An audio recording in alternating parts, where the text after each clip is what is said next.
Hello and welcome again to my YouTube channel. आज मैं कुछ अलग टॉपिक लेकर आया हूँ मेरे चैनल पर। ये टॉपिक है आरटी से रिलेटेड।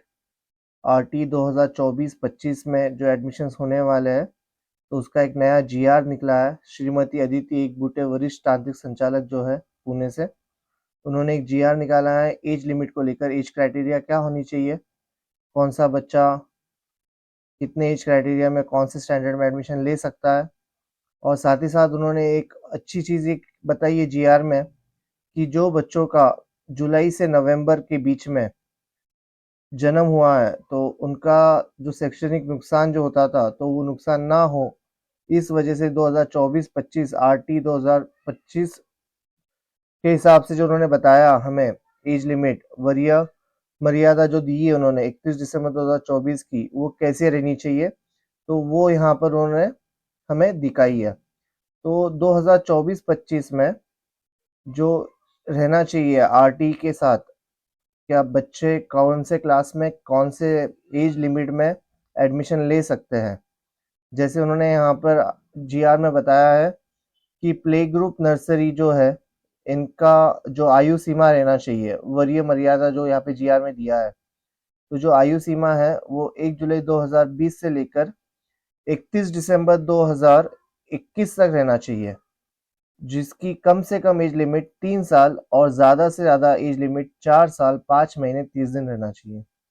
साथ ही में उन्होंने जूनियर केजी के बारे में बताया कि जूनियर केजी में बच्चे की आयु सीमा 1 जुलाई 2019 से लेकर 31 दिसंबर 2020 तक रहना चाहिए, जिसकी कम से कम एज लिमिट 4 साल और ज़्यादा से ज़्यादा 5 साल 5 महीने 30 दिन रहना चाहिए। सीनियर केजी को लेकर उन्होंने बताया कि 1 जुलाई 2018 से लेकर 31 दिसंबर 2019 तक रहना चाहिए, जिसकी कम से कम एज लिमिट 5 साल और ज़्यादा से ज़्यादा 6 साल 5 महीने 30 दिन रहना चाहिए। और जो नासिक में सबसे ज़्यादा जो एडमिशन्स होते हैं आरटी के इसमें, क्योंकि मैं नासिक से बिलोंग करता हूँ, तो इसका पहली में जो एडमिशन रहता है जैसे फर्स्ट स्टैंडर्ड में, तो 1 जुलाई 2017 से लेकर 31 दिसंबर 2018 तक इनकी आयु सीमा रहना चाहिए। एज तो उसके साथ उनका कम से कम एज लिमिट 6 साल और ज़्यादा से ज़्यादा 7 साल 5 महीने 30 दिन रहना चाहिए। तो ये जो उन्होंने जीआर निकाला है, ये जीआर एज क्राइटेरिया को लेकर निकाला है, जो मैंने अभी तुम्हें जस्ट सब बताया कि कौन से स्टैंडर्ड में कितनी आयु सीमा रहना चाहिए, कम से कम कितना रहना चाहिए और ज़्यादा से ज़्यादा कितनी रहना चाहिए। तो मेरे हिसाब से आप सबको समझ में आया होगा।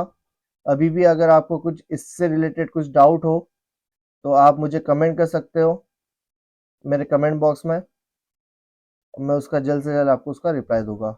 और ये वीडियो अच्छी लगी हो और ऐसे ही वीडियो और देखना चाहोगे, तो प्लीज़ सब्सक्राइब करो और ज़्यादा से ज़्यादा शेयर करो, ताकि आने वाले आरटी से रिलेटेड जो भी इंफॉर्मेशंस मुझे मिलती है, मैं आप तक वो प्रोवाइड करूँगा।